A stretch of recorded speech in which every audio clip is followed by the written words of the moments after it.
Hello बच्चों, कैसे हैं आप लोग। मैं Anil Rawat, lecturer biology, government senior secondary school Anantapur Faridabad, आप सभी का स्वागत करता हूं एजुसेट के इस लाइव टेलीकास्ट में। बच्चों, हम लोग पढ़ेंगे क्लास 12th बायोलॉजी का chapter number 6 molecular basis of inheritance. ये हमारा सेकेंड लेक्चर है। फर्स्ट लेक्चर में बच्चों हमने न्यूक्लियोटाइड की चेन के बारे में, डीएनए के स्ट्रक्चर के बारे में जाना। इस लेक्चर के दौरान हम जानेंगे डीएनए के रेप्लिकेशन के बारे में कि डीएनए कैसे रेप्लिकेट करता है और अपनी कॉपीज बनाता है। चलो स्टार्ट करते हैं। इस लेक्चर के ऑब्जेक्टिव्स देखते हैं बच्चा कि इस जो लेक्चर है इसमें हम क्या क्या चीज़ें पढ़ेंगे। इसमें पढ़ेंगे रेप्लिकेशन ऑफ डीएनए। रेप्लिकेशन होता है डीएनए का, वो क्या होता है, जनरल इंट्रोडक्शन पढ़ेंगे इसके बारे में। एक्सपेरिमेंटल प्रूफ है जो कि मीजल्सन और स्टॉल ने बताया, एक्सपेरिमेंट के बारे में पढ़ेंगे। कौन कौन से एंजाइम चाहिए होते हैं डीएनए रेप्लिकेशन के लिए, वो हम देखेंगे। रेप्लिकेशन प्रोसेस कंप्लीट पढ़ेंगे। रेप्लिकेशन फॉर्क कैसे बनता है, प्रूफ रीडिंग और डीएनए रिपेयर क्या होता है। तो इस लेक्चर में सब चीज़ें हम लोग पढ़ने वाले हैं। चलो स्टार्ट करते हैं। रेप्लिकेशन ऑफ डीएनए क्या होता है बेटा। रेप्लिकेशन डीएनए होता है, मान लो एक सेल से दो सेल अगर बननी है, डॉटर सेल बननी है, तो डॉटर सेल तभी बनेंगी पहले उनका डीएनए रेप्लिकेट करके दो कॉपीज बनाएगा, और जो दो कॉपी होंगी वो इक्वली डॉटर सेल्स में डिस्ट्रीब्यूट हो जाती हैं। तो रेप्लिकेशन का डीएनए का मतलब है एक डीएनए कॉपी से दो डॉटर डीएनए कॉपीज का बनना। DNA replication is the process, एक वो प्रक्रिया होती है। DNA replication is the process in which the parent DNA molecule produces its identical copy during cell division। तो सेल डिवीजन के टाइम पे जो पेरेंटल डीएनए होता है वो आइडेंटिकल कॉपीज बनाता है, डॉटर कॉपीज बनाता है, उसे कहते हैं replication. This is necessary step because each newly formed cell has to receive a copy of DNA material so that parental characteristics may be transferred to the successive generations। ये सबसे ज़्यादा important प्रक्रिया है क्योंकि जो न्यूली फॉर्म्ड सेल होगी उसमें equally number of DNA copies जाना चाहिए डॉटर सेल्स के अंदर, ताकि जो पेरेंटल इंफॉर्मेशन है वो सक्सेसिव जनरेशन्स में ट्रांसफ़र हो पाए। क्लियर। पेरेंटल स्टैंड यहाँ दिखा रखा है, ये पेरेंटल स्टैंड है, रेप्लिकेशन हुआ और 2 डॉटर डीएनए बन गए। ये रेप्लिकेशन प्रक्रिया है। अब देखिए क्या क्या इसमें पॉइंट्स है पढ़ने के लिए कि जो डीएनए का रेप्लिकेशन होता है वो एस फेस में होता है, S phase of interphase during cell cycle. अगर सेल साइकिल की बात करते हैं, इंटरफेस हमने पढ़ा है, हमने कक्षा 11th में G1 phase, S phase, G2 phase and M phase, ये अलग अलग फेसेस थे। इसमें जो एस फेस होता है सिंथेटिक फेस कहलाता है।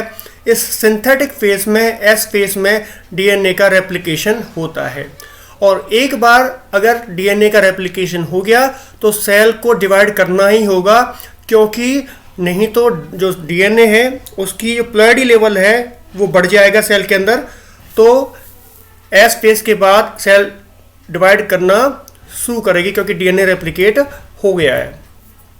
नेक्स्ट है बच्चे, इसमें जो न्यूली स्टैंड फॉर्मेशन होती है, वो न्यूली स्टैंड जो बनता है उसकी जो डायरेक्शन होती है वो 5' से 3' डायरेक्शन में बनती है, 5 प्राइम से 3 प्राइम। देखिए अगर आपको याद हो, हमने पढ़ा था कि ये 2 स्टैंड डीएनए के होते हैं, एक 5 प्राइम एंड दूसरे का 3 प्राइम, और एक कंप्लीमेंट्री होता है, यहाँ पे 3 प्राइम होगा, यहाँ पे 5 प्राइम होगा। तो जो डीएनए नया बनता है उसकी सिंथेसिस जो होती है वो स्टार्टिंग होती है बेटा 5 प्राइम एंड से 3 प्राइम एंड की ओर। तो यहाँ पे देखिए, यहाँ पे 3 प्राइम पेरेंटल का है, तो यहाँ पे इसका 5 प्राइम एंड होगा, यहाँ से बनना शुरू करेगा ऐसे। तो ये बनेगा 5 प्राइम एंड से 3 प्राइम एंड की ओर, और यहाँ पे 5 प्राइम एंड यहाँ पे होगा, यहाँ से बनेगा इस डायरेक्शन में, 5 प्राइम एंड से लेके 3 प्राइम एंड की ओर बनेगा। Clear. Replication start at specific sites which are called origin of replication. जो रेप्लिकेशन होता है वो स्पेशल साइट्स पे होता है और उन साइट्स को कहा जाता है ओरिजिन ऑफ रेप्लिकेशन। ऐसा नहीं है कि डीएनए कहीं से भी अनवाइंड होगा, खुलेगा और रेप्लिकेशन स्टार्ट हो जाएगा। रेप्लिकेशन के लिए जो डीएनए होता है उस पे स्पेशल सीक्वेंसेस होती हैं और इन सीक्वेंसेस को कहा जाता है origin of replication. Replication of DNA semi conservative, शब्द लिखा है सेमी कंजर्वेटिव। इसका मतलब होता है सेमी मतलब हाफ कंजर्व रखना। तो जो डीएनए बनता है नया, उसमें हाफ स्टैंड जो होता है, पोर्शन होता है, वो पुराना ही होता है, पेरेंटल होता है, और हाफ न्यू सिंथेसिस होती है। इसके बारे में पढ़ेंगे। अब देखिए क्या क्या पॉसिबल वेज हैं रेप्लिकेशन के। भाई डीएनए का रेप्लिकेशन कितने तरीके से हो सकता है, तो इसमें अलग अलग वेज दिखा रखे हैं। पहला है conservative mode of replication. Conservative में क्या हुआ, ये पेरेंटल डीएनए था, फर्स्ट रेप्लिकेशन के बाद 2 कॉपी बनी। इन 2 कॉपी में बच्चा एक जो कॉपी थी वो हूबहू पेरेंटल कॉपी थी, जबकि दूसरी जो नया डॉटर सेल जो दूसरी बनी वो बिल्कुल न्यूली सिंथेसाइज थी। और सेकंड एप्लीकेशन में देखिए एक बिल्कुल पेरेंटल है, उसके बाद जो नई है बिल्कुल न्यूली सिंथेसाइज है। ऐसा रेप्लिकेशन कहलाता है कंजर्वेटिव रेप्लिकेशन। सेमी कंजर्वेटिव, जैसे हमने कहा कि डीएनए का रेप्लिकेशन सेमी कंजर्वेटिव होता है। इसमें क्या होता है कि मान लो ये पेरेंटल डीएनए है, फर्स्ट रेप्लिकेशन जब इसका हुआ तो इससे जो 2 न्यूली डीएनए बने, इसमें क्या होगा, एक स्ट्रैंड होगा पेरेंटल और एक स्ट्रैंड होगा न्यू, मतलब हाफ कंजर्व है। वह एक स्ट्रैंड जो है ब्लू दिखा रखा है आपको, नीला नीला दिखा रखा है, ब्लू है, ये तो पेरेंटल है, और जो येलो दिखा रखा है ये स्ट्रैंड न्यूली सिंथेसाइज है। तो ऐसा रेप्लिकेशन कहलाता है सेमी कंजर्वेटिव। और सेकंड रेप्लिकेशन में देखिए क्या हुआ, ये हाफ पेरेंटल, ये अनवाइंड होंगे, फर्स्ट जनरेशन के डीएनए अनवाइंड हुए और एक न्यूली सिंथेसाइज बनेगा। और ये येलो जो दिखा रखा है ये अनवाइंड होगा, तो जो न्यूली सिंथेसाइज डीएनए होंगे, न्यूक्लियोटाइड होंगे, जुड़ेंगे, ये न्यूली सिंथेसाइज बनेगा। तो क्लियर, ऐसा रेप्लिकेशन कहलाता है सेमी कंजर्वेटिव। एक है डिस्पर्सिव। डिस्पर्सिव में क्या है, पेरेंटल डीएनए है, डिवाइड किया, डॉटर डीएनए बनाया। ये इंटरमिक्स्ड कैरेक्टर्स होते हैं, इंटरमिक्स्ड होता है, दोनों के जो स्ट्रैंड होते हैं इंटरमिक्स्ड होते हैं। ऐसा रेप्लिकेशन कहलाता है dispersive type. Clear. Semi conservative DNA replication क्या होता है जो हमने पढ़ा, देखें। मान लो ये पेरेंटल स्ट्रैंड थे, इसकी 5' प्राइम यहाँ पे, 5 प्राइम यहाँ पे, 3 प्राइम ये है, इसका कंप्लीमेंट्री अनवाइंड हुए, इनके बीच में जो हाइड्रोजन बॉन्डिंग थी वो टूट गई, दोनों स्ट्रैंड पेरेंटल अलग अलग हो गए, और दोनों स्ट्रैंड ने टेम्पलेट की तरह काम किया, और दोनों स्ट्रैंड पे न्यूली सिंथेसाइज न्यूक्लियोटाइड्स आके जुड़ गए और नया स्ट्रैंड की फॉर्मेशन कर दी। न्यूली सिंथेसाइज स्ट्रैंड है, तो हाफ स्ट्रैंड जो रहा वो पुराना ही था और एक न्यूली सिंथेसाइज रहा। इस प्रकार का रेप्लिकेशन जो होता है बच्चों वो कहलाता है सेमी कंजर्वेटिव। अब सेमी कंजर्वेटिव रेप्लिकेशन को समझाने के लिए मीजल्सन एंड स्टॉल 2 साइंटिस्ट थे जिन्होंने अपना एक्सपेरिमेंट किया 1958 में। क्या किया उन्होंने, देखते हैं। दे ग्रो ई कोलाई होता है एक बैक्टीरिया। उन्होंने क्या किया, ई कोलाई बैक्टीरिया को लिया, उसको एक मीडियम में ग्रो कराया जिसमें NH4Cl, मतलब जिसमें अमोनिया जो नाइट्रोजन लिया वो था nitrogen 15 is the heavy isotope of nitrogen. N15 जो होता है एक नाइट्रोजन का आइसोटोप होता है, as the only nitrogen source for many generations.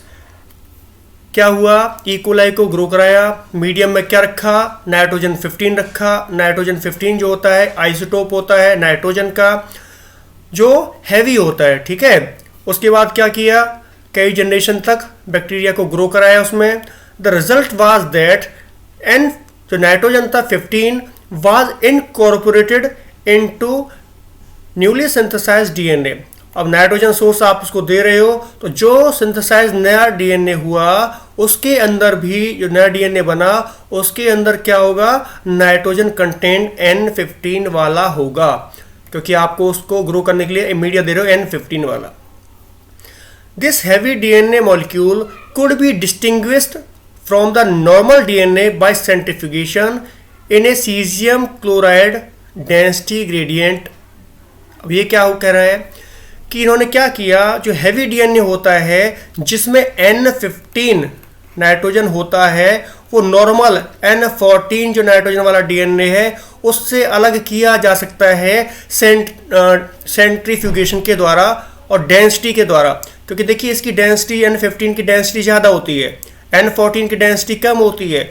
जब caesium chloride density gradient medium में इसको अलग अलग करेंगे तो ये भारी होता है N15 वाला डीएनए, ये नीचे आना चाहिए, और N14 वाला जो डीएनए होता है हल्का होता है, इसका स्ट्रैंड ऊपर आता है क्योंकि इसकी डेंसिटी कम होती है। Please note N15 is not a radio active isotope. N15 जो होता है वो रेडियो एक्टिव आइसोटोप नहीं होता। It can be separated from N जो नाइट्रोजन 14 होता है, डेंसिटी के बेसिस पे इसको सेपरेट कर सकते हैं। क्लियर है कि डेंसिटी के बेसिस पे N14 और N15 को अलग अलग किया जा सकता है। Then they transfer the cells in a medium with normal, nitrogen normal था, पहले ग्रो कराया N15 मीडियम पे, बाद में जो बैक्टीरिया था उसको ट्रांसफर कर दिया N14 मीडियम पे जिसमें नाइट्रोजन N14 थी, and took samples at various definite time intervals, अलग अलग टाइम इंटरवल पर जो सेल्स थी वो निकाली। The extracted DNA that remain as double standard helix, the various samples were separated independently on cesium gradient to measure the densities of the DNA. N15 के बाद N14 medium पे grow कराया E coli को, extract कराया DNA को और density medium के according check किया कि क्या होता है। इनका एक्सपेरिमेंट देखते हैं हम लोग। ये इसका एक्सपेरिमेंट है। देखिए पहले क्या किया, कई जनरेशन तक उसको ग्रो कराया N15 नाइट्रोजन मीडिया में, N15 जिसमें नाइट्रोजन का जो आइसोटोप था N15 था। तो जितना भी डीएनए था उसके अंदर जो नाइट्रोजन होगा N15 वाला होगा, और ये जो रेड रेड दिखा रखा है आपको, ये दोनों स्ट्रैंड बनेंगे डीएनए के होंगे, तो N15 इनके अंदर नाइट्रोजन कंटेंट होगा जो कि हैवी होगा। जब इसको सेंट्रीफ्यूगेशन से सेपरेट किया, मैं इसको ऐसे दिखा देता हूँ, तो इसका जो बैंड आता है, क्योंकि N15 हैवी होता है, इसका बैंड नीचे आता है। मान लो ये अलग अलग करते हैं जब आप इसको, तो भारी है तो ये नीचे आएगा, डीएनए का बैंड ऐसे आया फर्स्ट उसमें, क्योंकि इसमें दो हेलिक्स जो बने दोनों में नाइट्रोजन कंटेंट जो था N15 हैवी वाला था।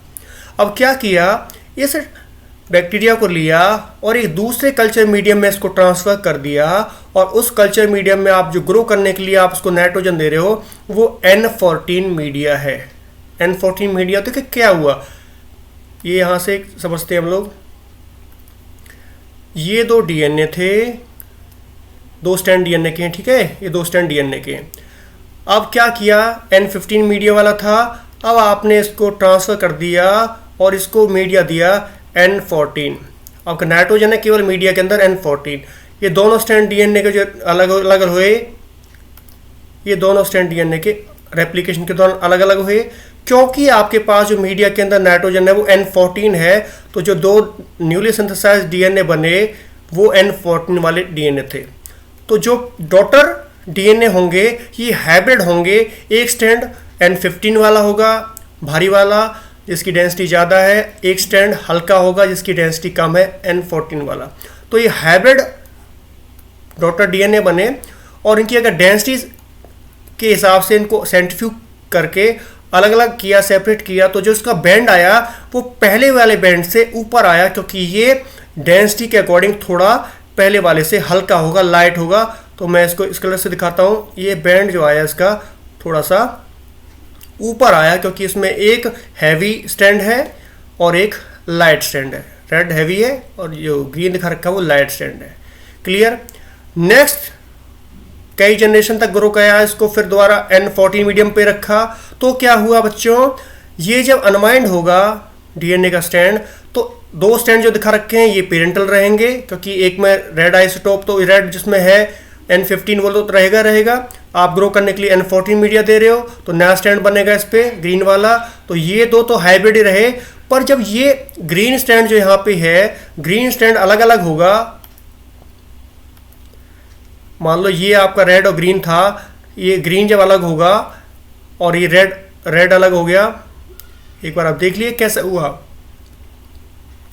ये स्ट्रैंड अलग अलग हुए, तो आप मीडिया में ग्रो करने के लिए आप उसको दे रहे हो केवल नाइट्रोजन 14, नाइट्रोजन 14 होगा तो नाइट्रोजन 14 बाइंड करेगा इसके साथ, तो ये दो डीएनए स्ट्रैंड ऐसे बनेंगे, एक बिल्कुल न्यूली सिंथेसाइज होगा और एक होगा इंटरमिक्स्ड होगा। तो बच्चों ये स्ट्रैंड बने, तो जब इनको सेंट्रीफ्यूगेशन से अलग किया तो एक बैंड जो मिला वो बिल्कुल लाइट वेटेड था, डेंसिटी सबसे कम थी और वो बैंड सबसे ऊपर आया, क्योंकि इसमें केवल दोनों स्ट्रैंड है वो N14 मीडिया वाले हैं, हल्के हैं, तो सबसे बैंड ऊपर आया। तो इस तरह के एक्सपेरिमेंट से ये बात बिल्कुल क्लियर हो गई, ये तभी पॉसिबल था तब डीएनए का जो एक्सपेरिमेंट जो रेप्लिकेशन है वो सेमी कंजर्वेटिव हो। तो अपने एक्सपेरिमेंट से उन्होंने प्रूव कर दिया कि डीएनए का रेप्लिकेशन होता है बेटा वो सेमी कंजर्वेटिव होता है। क्लियर? एंजाइम्स हैं प्रोटीन, कौन कौन से एंजाइम चाहिए और प्रोटीन चाहिए रेप्लिकेशन के लिए? First enzyme is helicase. Helicase क्या करता है? Unwinds the DNA double helix, खोल देता है। रेप्लिकेशन डीएनए का होना है, मान लीजिए ये रेप्लिकेशन होना है डीएनए, ये डीएनए है, इसका रेप्लिकेशन होना है, तो बेटा इसका अनवाइंड होगा, अनवाइंड होगा, खुलेगा, तभी तो रेप्लिकेशन स्टार्ट होगा। तो ये अनवाइंड करता है, खोलता है एंजाइम हेलिकेज। ठीक है। Single stranded binding protein SSBP, ये प्रोटीन्स जो होती हैं क्या करती हैं? मान लो जब डीएनए अनवाइंड हो जाता है, दोबारा से उसकी कॉइलिंग ना हो, उसकी कॉइलिंग को होने से रोकती हैं single stranded binding protein. Single strand पे बाइंड कर लेती हैं और दोबारा उसको कॉइलिंग से बचाती है, कॉइलिंग होने नहीं देती। SSB।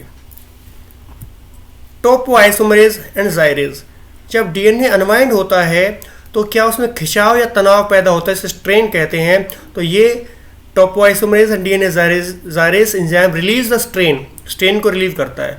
मान लीजिए आपके हाथ में एक रस्सी है, ये आपके हाथ में सपोज कीजिए रस्सी के दो सिरे हैं, आपने यहाँ से दोनों सिरे अलग अलग पकड़ के खींचते हो तो इसमें खिंचाव पैदा हो जाता है, उस खिंचाव को या बल लग जाते हैं, जिसको कहते हैं स्ट्रेन। स्ट्रेन को रिमूव करता है टोपोआइसोमरेज जाइरेज।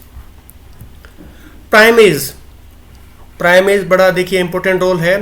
डीएनए का जो रेप्लिकेशन होता है, सपोज कीजिए दो पेरेंटल स्ट्रैंड थे, ये 5' एंड 3' एंड 3' एंड 5' एंड। जब नया स्ट्रैंड जब बनता है टेम्पलेट स्ट्रैंड के ऊपर, तो हमने देखा कि 5' से ये 5' इसका यहाँ पे होगा, यहाँ से शुरू होगा बनना। पर बनने से पहले प्राइमेज एंजाइम क्या करता है? एक आरएनए का टुकड़ा जोड़ता है जिसे प्राइमर कहते हैं। ये आरएनए का जब प्राइमर बन जाएगा उसके बाद ही इस पे फर्दर जो डीएनए होता है उसकी एक्सटेंशन होगी। बिना प्राइमर के डीएनए फॉर्मेशन या जो न्यूक्लियोटाइड ऐड होते हैं वो नहीं होंगे। ये बिल्कुल ऐसा ही है कि आपको एक मकान बनाना है, उसकी दीवार बनानी है, तो पहले क्या करेंगे? आप उसकी नींव खोदेंगे, नींव भरेंगे। नींव जब बन जाएगी, ये नींव है मान लो, उसके आप ऊपर फिर दीवार खड़ी कर देते हैं। तो जो नींव है ये बिल्कुल जैसे डीएनए रेप्लिकेशन में प्राइमर की तरह काम करती है। ये नींव है घर की और ये आपने दीवार बना दी, तो पहले नींव चाहिए। ऐसे ही डीएनए का रेप्लिकेशन होना है तो पहले क्या चाहिए? प्राइमर जुड़ता है और वो प्राइमर जोड़ने का काम करता है प्राइमेज एंजाइम। क्लियर? और एंजाइम्स देखते हैं कौन कौन से हैं। डीएनए पॉलीमरेज, ये सबसे ज़्यादा इंपॉर्टेंट एंजाइम है रेप्लिकेशन का, जो कि रेप्लिकेशन की प्रक्रिया को प्रोसीड करता है, न्यूक्लियोटाइड को ऐड करता है। डीएनए पॉलीमरेज 3 तरह के होते हैं बेटा, पॉलीमरेज 1, पॉलीमरेज 2 एंड पॉलीमरेज 3। तीनों के काम अलग अलग है। पॉलीमरेज 1 एंजाइम होता है रिप्लेसेस आरएनए प्राइमर। जब रेप्लिकेशन पूरा हो जाता है, जो प्राइमेज एंजाइम ने आरएनए प्राइमर जोड़ दिए उसको रिमूव कर देता है, उसकी जगह डीएनए न्यूक्लियोटाइड जोड़ देता है। आरएनए प्राइमर, देखिए अगर न्यूक्लियोटाइड की बात करते हैं तो आरएनए नाम इसका आरएनए है, तो इसमें न्यूक्लियोटाइड जो होंगे केवल क्या होगा? मान लो ए है UGC, यूरेसिल होगा एक नाइट्रोजन बेस, जबकि डीएनए में होता है थायमीन। तो इस यूरेसिल जो होता है ये नाइट्रोजन बेस होता है, इसको रिमूव कर दिया जाता है न्यूक्लियोटाइड को, और थायमिडीन न्यूक्लियोटाइड जो होता है वो जोड़ दिया जाता है। तो ये काम कौन सा एंजाइम करता है? DNA polymerase 1। पॉलीमरेज 2 का काम होता है proof reading of DNA. DNA बन गया, कुछ गलत तो नहीं हो गया, गलत बेस पेयर तो नहीं जुड़ गया, उसको चेक करता है, अगर जुड़ गया तो उसको रिमूव करता है, प्रूफ रीडिंग करता है डीएनए पॉलीमरेज 2।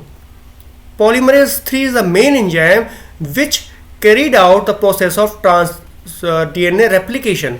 रेप्लिकेशन की जो प्रक्रिया है उसको पूरा करने वाला जो एंजाइम होता है वो होता है DNA polymerase 3। Using parental DNA as a template synthesize new DNA strand by adding nucleotides to the 3' end of the pre-existing strand या RNA primer। डीएनए पॉलीमरेज क्या करता है, जो स्ट्रैंड थे डीएनए के पेरेंटल, जो उसका 3' एंड होता है उसको टेम्पलेट की तरह काम करता है और फॉर्मेशन करता है न्यूली सिंथेसाइज्ड डीएनए की 5' एंड से 3' एंड की डायरेक्शन में। क्लियर। डीएनए लाइगेज एंजाइम ये क्या करता है, जॉइन डीएनए फ्रेगमेंट्स, डीएनए के फ्रेगमेंट्स जिन्हें कहते हैं ओकाज़ाकी फ्रेगमेंट्स, इसके बारे में पढ़ेंगे डिटेल में, उनको जोड़ने का काम करता है DNA ligase enzyme. Exonuclease, exonuclease का काम होता है जो प्राइमर होते हैं आरएनए प्राइमर, उन आरएनए प्राइमर्स को ये रिमूव कर देता है और ये काम करता है एक्सोन्यूक्लियस एंजाइम। ठीक है, प्राइमर्स को रिमूव कर देता है। एक्सोन्यूक्लियस जो होता है क्या करता है, आरएनए प्राइमर्स को रिमूव करता है। जब आरएनए प्राइमर रिमूव हो जाते हैं तो ये पॉलीमरेज 1 उस पर ऐड कर देता है डीएनए न्यूक्लियोटाइड। ये सारे एंजाइम्स थे। ये प्रोसेस जब रेप्लिकेशन का देखेंगे सभी के फंक्शंस के बारे में चर्चा करेंगे। स्टेप्स ऑफ रेप्लिकेशन, रेप्लिकेशन जो होता है कितने स्टेप्स में पूरा होता है बच्चों, initiation, elongation and termination, 3 step हैं। पहले अनवाइंड होगा डीएनए, उसे इनिशिएशन कहेंगे। न्यूली सिंथेसाइज जो पॉलीन्यूक्लियोटाइड की चेन बनती जाएगी, एलोंगेशन कहेंगे। और बाद में जाके प्रोसेस जब डीएनए कंप्लीट हो जाएगा रेप्लिकेशन तो ये टर्मिनेट हो जाएगा। देखिए 2 पेरेंटल स्ट्रैंड है, उसके बाद में अनवाइंड हुए, हाइड्रोजन बॉन्डिंग टूट गई दोनों को, और ये अनवाइंड करने का काम हेलिकेज एंजाइम करता है। अनवाइंड हुए जो न्यूक्लियोटाइड हैं वो आके कंप्लीमेंट्री बेस पर जुड़ते जाएंगे। ए के साथ टी जुड़ेगा, जी के साथ सी जुड़ेगा, आके जुड़ते जाएंगे। ये जो एंजाइम होता है डीएनए पॉलीमरेज 3 ये काम करता है जोड़ने के लिए। चेन एलोंगेट होती जाएगी, बढ़ती जाएंगी, 2 पेरेंटल स्ट्रैंड से 2 डॉटर बनते जाएंगे। और बाद में क्या होगा, टर्मिनेशन के टाइम पे दोनों जो न्यूली सिंथेसाइज डॉटर डीएनए है वो सेपरेट हो जाएंगे, तो ये होगा टर्मिनेशन। इनिशिएशन पढ़ते हैं। इनिशिएशन में क्या होता है, पहले बताया कि इनिशिएशन जो होगा वो स्पेशल साइट्स पे होता है जिसे ओरिजिन ऑफ रेप्लिकेशन कहा जाता है।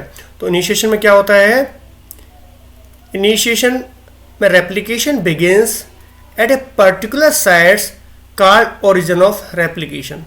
एक स्पेशल जगह होती है उसको ओरिजिन ऑफ रेप्लिकेशन कहा जाता है, वहाँ से स्टार्ट होता है। Where the 2 strands are separated, दोनों स्ट्रैंड अलग अलग होते हैं और एक बबल बनाते हैं जिसको रेप्लिकेशन बबल कहा जाता है। ये यूकैरियोट्स के अंदर हम पढ़ रहे हैं। यूकैरियोट्स में कैसे होता है, ये डीएनए था, एक ओरिजिन की साइट ये है रेप्लिकेशन की, दूसरी साइट ये है, तीसरी ये है। पहले यहाँ से अनवाइंड होना शुरू हुआ हेलिकेज के द्वारा, बबल बन गया और क्या होगा, यहाँ से दोनों डायरेक्शंस में दिखा रखा है, इधर भी डीएनए की फॉर्मेशन हो जाएगी, बबल एक्सटेंड होता जाएगा, डीएनए नया जो न्यूली सिंथेसाइज्ड डॉटर डीएनए वो बनता जाएगा और कंप्लीट होने के बाद में 2 डीएनए अलग अलग डॉटर डीएनए फॉर्मेशन हो जाएगी। क्लियर। इन यूकैरियोटिक क्रोमोसोम में हैव हंड्रेड्स और thousands of origin of replication. जो साइट्स होती हैं रेप्लिकेशन की 1 या 100 भी हो सकती हैं, 1000 भी हो सकती हैं जहाँ से रेप्लिकेशन होना शुरू होता है। Replication proceeds in both directions from each origin until the entire molecule is copied. जब तक कि पूरा डीएनए कॉपी नहीं हो जाता है ये बोथ डायरेक्शंस में रेप्लिकेशन शुरू होता है। क्लियर से। अब देखिए ये हम यूकैरियोट्स की यहाँ पे हमने बात करी, प्रोकैरियोट्स में भी क्या ऐसा होता है, प्रोकैरियोट्स में ऐसा नहीं होता है। यूकैरियोटिक क्रोमोसोम जो होता है वो काफ़ी लंबा होता है। सपोज करिए आपको एक 100 किलोमीटर लंबी सड़क बनानी है और आपको जल्दी बनानी है, तो आप क्या करोगे, अलग अलग जगह पे प्रक्रिया शुरू कर दोगे बनाने की। अलग अलग यहाँ से शुरू करी, इसने इतना बनाया, इन्होंने इतना बनाया, इसने इतना बनाया, तो जल्दी बन जाएगी सड़क। ठीक है, क्योंकि आपने काम जो स्टार्ट किया है अलग अलग जगह पे काफ़ी लोगों को लगा दिया सड़क बनाने के लिए। अब आपको बिल्कुल एक छोटी सड़क बनानी है सपोज करिए, तो क्या करोगे, छोटी सड़क के लिए केवल एक जगह से स्टार्ट करोगे, एक ही आदमी उस सड़क को एक ही जगह से बना सकता है। तो यही काम होता है यूकैरियोट्स में। यूकैरियोट्स का डीएनए काफ़ी बड़ा होता है, रेप्लिकेशन पूरा करना है, डीएनए नया बनाना है तो काफ़ी जगह से बनाना शुरू करना पड़ेगा, तब कंप्लीट होगा। जबकि प्रोकैरियोट्स में जो डीएनए होता है, क्रोमोसोम छोटा होता है, अगर एक जगह से उसको स्टार्ट करते हैं बनाने के लिए तो वो कंप्लीट हो जाता है। तो बेटा ये बात याद रखनी है, जो प्रोकैरियोट्स होते हैं जैसे बैक्टीरिया, प्रोकैरियोट्स में ओरिजिन ऑफ रेप्लिकेशन केवल एक होती है, ठीक है। Activation of deoxyribonucleotides. अब अनवाइंड हो गया, यहाँ हमने देखा कि डीएनए जो था, मान लो वो इस तरह से डीएनए जो था, हाइड्रोजन बॉन्ड्स थे, ये हाइड्रोजन बॉन्ड्स टूट गए और ये डीएनए था, ऐसे करके अनवाइंड हो गया। क्लियर है। अब क्या होगा, नए न्यूक्लियोटाइड आके यहाँ पे जुड़ने हैं, और नए न्यूक्लियोटाइड बेटा जब तक नहीं जुड़ेंगे जब तक वो एक्टिव नहीं होंगे। तो एक्टिवेशन के लिए क्या होता है, न्यूक्लियस के अंदर जो न्यूक्लियोटाइड्स होते हैं वो इस फॉर्म में रहते हैं। ये है डीऑक्सी, क्योंकि डीएनए बन रहा है, डीऑक्सीराइबो, ठीक है जी, एडिनोसिन, एडिनोसिन मोनोफॉस्फेट, एक ही फॉस्फेट होता है, इसे कहते हैं मोनोफॉस्फेट। और ये होगा guanosine monophosphate, deoxy guanosine monophosphate, deoxy cytidine monophosphate, deoxy thymidine monophosphate. ये न्यूक्लियोटाइड है, सिंगल फॉस्फेट ग्रुप जुड़ा होता है। तो इसमें एक एंजाइम होता है फॉस्फोराइलेज। ये फॉस्फोराइलेज क्या करता है, एटीपी के प्रेजेंस में इनके साथ दो फॉस्फेट बॉन्ड जोड़ देता है, दो फॉस्फेट जोड़ देता है, उसके साथ क्या होता है, ये बन जाता है deoxy adenosine triphosphate, deoxy guanosine triphosphate, deoxy cytidine triphosphate, deoxy thymidine triphosphate. तो मोनोफॉस्फेट से बेटा क्या बन जाता है, ये ट्राइफॉस्फेट बन जाता है। फॉस्फेट जो होते हैं तीन जुड़ जाते हैं और इसके कहते हैं एक्टिवेशन। अब ये जो न्यूक्लियोटाइड बन गए ये एक्टिवेटेड है, ये आके न्यूक्लियोटाइड न्यूली जो डॉटर सेल्स बनेंगे या डॉटर डीएनए बनेगा उसके साथ ये बाइंड कर लेंगे। अब देखते हैं RNA priming, primer adding. Primer adding क्या होगा, बताया मैंने कि डीएनए नया बनेगा, तो नया डीएनए जब बनता है तो पहले प्राइमर ऐड होता है। प्राइमर ऐड होगा तब उसके बाद न्यूक्लियोटाइड ऐड होना शुरू होते हैं। एक चीज प्राइमर एडिंग से पहले मैं बता देता हूं, बेस पेयरिंग और होती है। वो देखिए बेस पेयरिंग क्या होता है, बेस पेयरिंग, डीएनए बड़ा इंपॉर्टेंट, इनके बीच में हाइड्रोजन बॉन्डिंग है ये न्यूक्लियोटाइड के बीच में। अब ये स्टैंड क्या हुआ, ये स्टैंड ऐसे अनवाइंड हुआ, ये अनवाइंड हो गया, स्टैंड खुल गया। ये यहाँ पे नाइट्रोजन बेस, यहाँ मान लो ए था, यहाँ पे टी था, इधर मान लो अगर जी था तो इधर सी था, खुल गया। तो बेस पेयरिंग में मैंने कहा कि जो डीऑक्सी न्यूक्लियोटाइड थे, मान लो ग्वेनेसिन ट्राइफॉस्फेट था, एक्टिवेट जो हुआ ये आके जुड़ेगा सी के साथ। मान लो ये सी के साथ आके जुड़ेगा तो यहाँ पे क्या होता है बेटा, ये कन्वर्ट हो जाता है दोबारा से जीएमपी में, मोनोफॉस्फेट में, और दो फॉस्फेट ग्रुप रिलीज हो जाते हैं। और ये दो फॉस्फेट जो रिलीज होते हैं ये क्या काम करते हैं, इन दोनों न्यूक्लियोटाइड के बीच में हाइड्रोजन बॉन्ड बनाने का काम करते हैं, हाइड्रोजन बॉन्डिंग। ठीक है जी, जीटीपी से कन्वर्ट हुआ जीएमपी में, कोई भी न्यूक्लियोटाइड हो सकता है, ट्राइफॉस्फेट से मोनोफॉस्फेट में कन्वर्ट होता है, दो फॉस्फेट ग्रुप रिलीज होते हैं और ये फॉस्फेट जो होते हैं एनर्जी देते हैं ताकि इनके बीच में हाइड्रोजन बॉन्डिंग बन जाए। तो हाइड्रोजन बॉन्ड बनाने का काम करते हैं। ऐसे ही यहाँ पे टी है तो इसके साथ ए जुड़ जाएगा मोनोफॉस्फेट, दो हाइड्रोजन बॉन्ड जुड़ जाएंगे। तो ये होता है बेस पेयरिंग। बेस पेयरिंग के लिए ट्राइफॉस्फेट का मोनोफॉस्फेट में जुड़ना जरूरी होता है। क्लियर है बेस पेयरिंग का। अब प्राइमर एडिंग की बात कर लेते हैं। प्राइमर एडिंग देखिए, ये 5' एंड है, मान लो ये 3' एंड है, तो जो डीएनए की सिंथेसिस होती है 5' to 3' होती है। क्लियर है आपको। तो पहले क्या होता है, आरएनए प्राइमेज एंजाइम जो होता है वो आरएनए प्राइमर को जोड़ देता है। आरएनए प्राइमर क्या होता है, 8 to 12 या ज़्यादा भी हो सकता है, न्यूक्लियोटाइड की चेन होती है, न्यूक्लियोटाइड, और ये न्यूक्लियोटाइड जुड़ जाते हैं आरएनए प्राइमेज के द्वारा। ये प्राइमेज एंजाइम है। क्लियर। ये जो दिखा रखा है यहाँ पे, ये सिंगल स्ट्रैंड बाइंडिंग प्रोटीन है जो कि कॉइलिंग को रोक देती हैं, दोनों स्ट्रैंड पे जुड़ी होती हैं। हेलिकेज एंजाइम जो अनवाइंड करता है, टॉपोआइसोमरेज एंजाइम जो सुपर कॉइलिंग को होने से रोकता है। तो न्यूक्लियोटाइड जब ऐड होंगे तब यहाँ पे पहले प्राइमर सिंथेसिस हो जाएगी। इस डायग्राम में और ज़्यादा क्लियर है। देखिए, ओरिजिन ऑफ रेप्लिकेशन से स्टार्ट होता है प्रक्रिया, प्राइमर जुड़ गए आरएनए प्राइमेज ने, उसके बाद में डीएनए ऐड करना स्टार्ट कर देता है, डीएनए पॉलीमरेज 3, और ये चेन जो होती है वो चेन आगे बढ़ती रहती है। न्यूक्लियोटाइड जैसे मान लो यहाँ पे ए था तो ये यहाँ पे टी को जोड़ देता है, यहाँ जी था तो सी को जोड़ देगा, सी था तो जी को जोड़ देगा, तो ऐसे न्यूक्लियोटाइड जुड़ना शुरू हो जाते हैं, प्रोसीड हो जाते हैं। तो पहले कब होगा ये जुड़ने का काम? जब इस पे आरएनए प्राइमर जुड़ जाएगा। डीएनए रेप्लिकेशन फॉर्क क्या होता है? फॉर्क क्या होता है? ये डीएनए के स्ट्रैंड फिर से देख लीजिए, इनके बीच में नाइट्रोजन बेसिस के बीच में बॉन्डिंग है, हाइड्रोजन बॉन्डिंग की। ये ओपन जो होता है ऐसा करके, मान लो ये ओपन हुआ रेप्लिकेशन के लिए, ये बॉन्डिंग यहाँ पे टूट गई, टूटने के बाद में फर्दर ओपनिंग हुई, जो ये स्ट्रक्चर बना बच्चों ये कहलाता है रेप्लिकेशन फॉर्क। रेप्लिकेशन फॉर्क में मान लो ये 5 प्राइम एंड था, इसका 3 प्राइम एंड है, यहाँ पे 3 प्राइम एंड होगा, इसका यहाँ पे 5 प्राइम एंड होगा। तो फर्दर क्या होगा, कैसे फॉर्मेशन होगी इसकी, ये देख लेते हैं। सबसे पहले क्या होगा, यहाँ पे जो इसके 3 प्राइम एंड है ये टेम्पलेट की तरह काम करेगा, क्योंकि वहाँ पे 5 डैश एंड होगा, इस पे प्राइमर बन गया, पहले प्राइमर ऐड होगा, और प्राइमर ऐड होने के बाद में क्या होगा, जब प्राइमर ऐड हो जाएगा तो डीएनए पॉलीमरेज जो एंजाइम है वो क्या करेगा, फर्दर इस पे 5' to 3' and DNA banana, nucleotide जोड़ना शुरू कर देगा। क्लियर है? ऐसे ही यहाँ पे भी ऐसा ही होगा कि यहाँ पे पहले दूसरे जो स्ट्रैंड है वहाँ पे पहले प्राइमर ऐड होगा, ये छोटा सा प्राइमर यहाँ पे ऐड हुआ आरएनए प्राइमेज के द्वारा, फिर डीएनए पॉलीमरेज 3 जो एंजाइम है इसको आगे प्रोसीड करेगा, क्योंकि इसका यहाँ पे 5' एंड होगा, इसको प्रोसीड करेगा ये यहाँ पे 3' एंड की ओर। क्लियर है?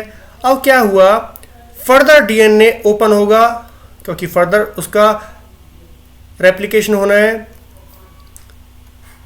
ये फर्दर रेप्लिकेट हुआ, फर्दर ओपनिंग हो गई। यहाँ से अगर देखा जाए तो फिर से वही,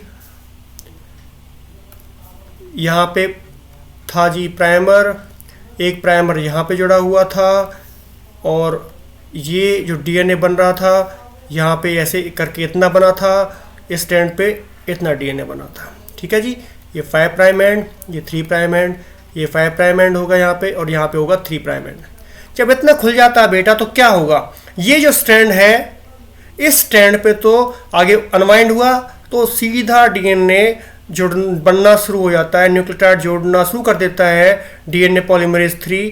पर जो ये स्ट्रैंड होता है यहाँ पे खत्म हो गया, फिर से क्या होगा, ये आगे कंटिन्यूस नहीं होता, फिर से जितना खुला यहाँ से बैक आएंगे, यहाँ पे प्राइमर ऐड होगा, प्राइमर ऐड होने के बाद में फिर डीएनए पॉलीमरेज एंजाइम इसको आगे प्रोसीड करेगा।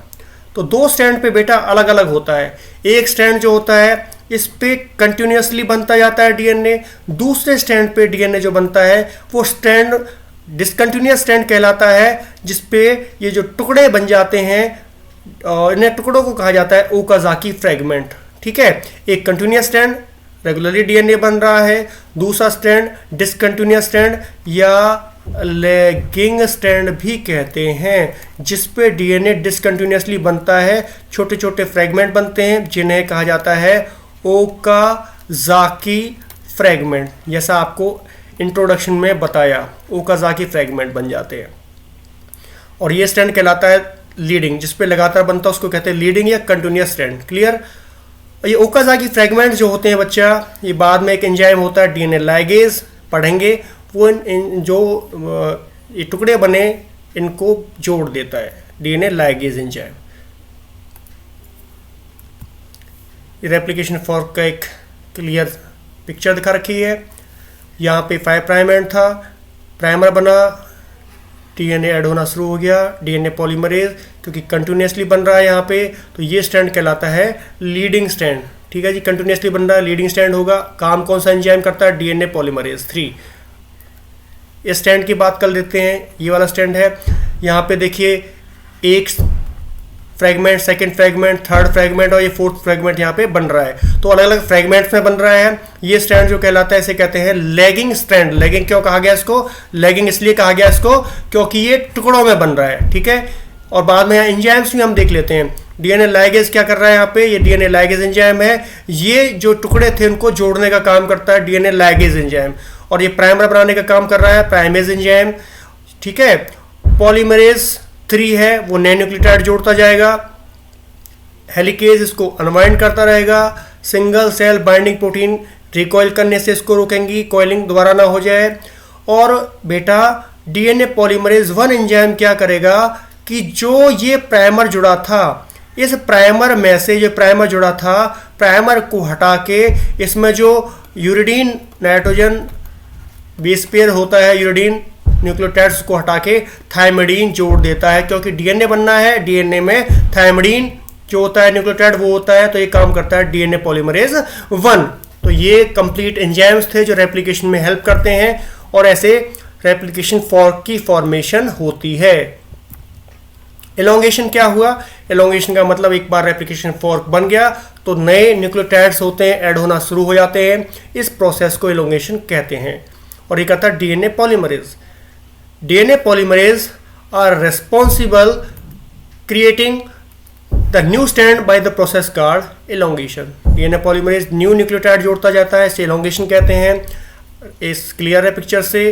पहले स्टार्टिंग हुई, इतना बना, एक continuous discontinuous stand, further formation हुई, स्टैंड बने, लैगिंग स्टैंड है, ये लीडिंग स्टैंड है, फर्दर एलोंगेशन हुआ, कंटिन्यूसली बनता जाएगा इधर, जबकि यहाँ पे फ्रेगमेंट्स में बनेगा डिसकंटिन्यूस स्टैंड।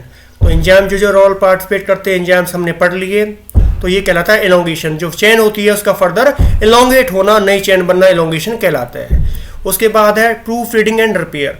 देखिए इकोलाई जो बैक्टीरिया की बात मैं करता हूँ, इकोलाई जो बैक्टीरिया होता है उसमें 4.6 × 10⁻⁶ बेस पेयर होते हैं, और इसका जो रेप्लिकेशन होता है वो करीब 38 मिनट्स में डीएनए रेप्लिकेट कर लेता है। तो 1 सेकेंड की मैं बात करता हूं तो 2000 बेस पेयर पर सेकेंड ऐड होते हैं इकोलाई के रेप्लिकेशन में। सपोज करिए आप देखिए 1 सेकेंड में 2000 बेस पेयर ऐड करने का काम करता है DNA polymerase enzyme.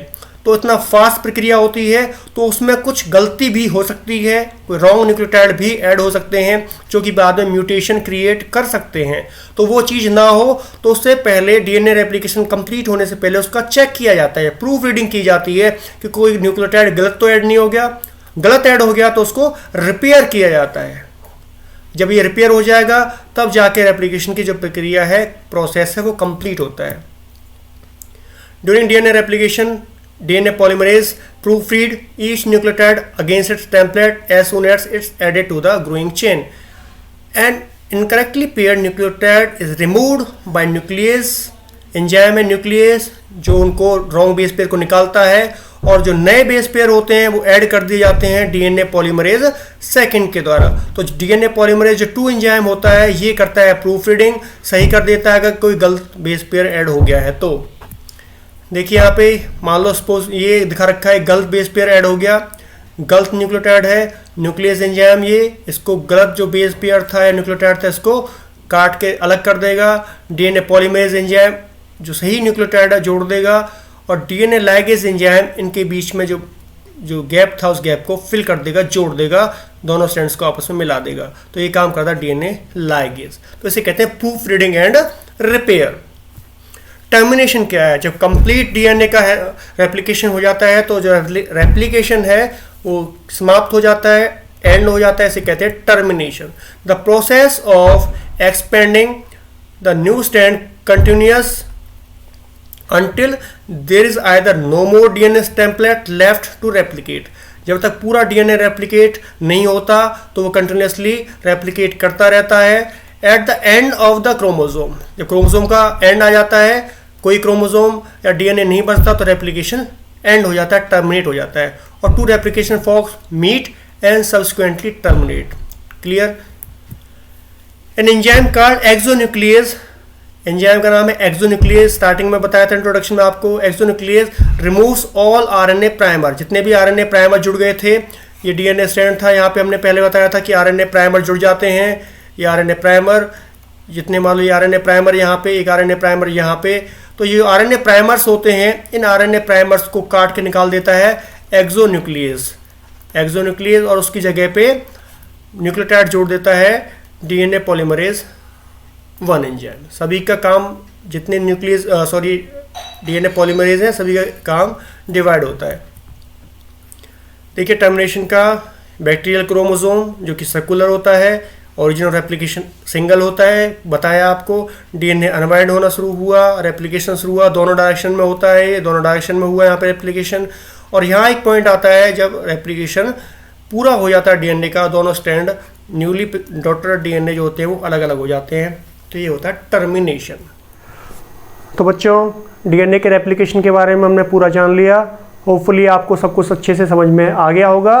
Next lecture में पढ़ेंगे हम लोग ट्रांसक्रिप्शन कैसे होता है डीएनए का। Okay, thank you.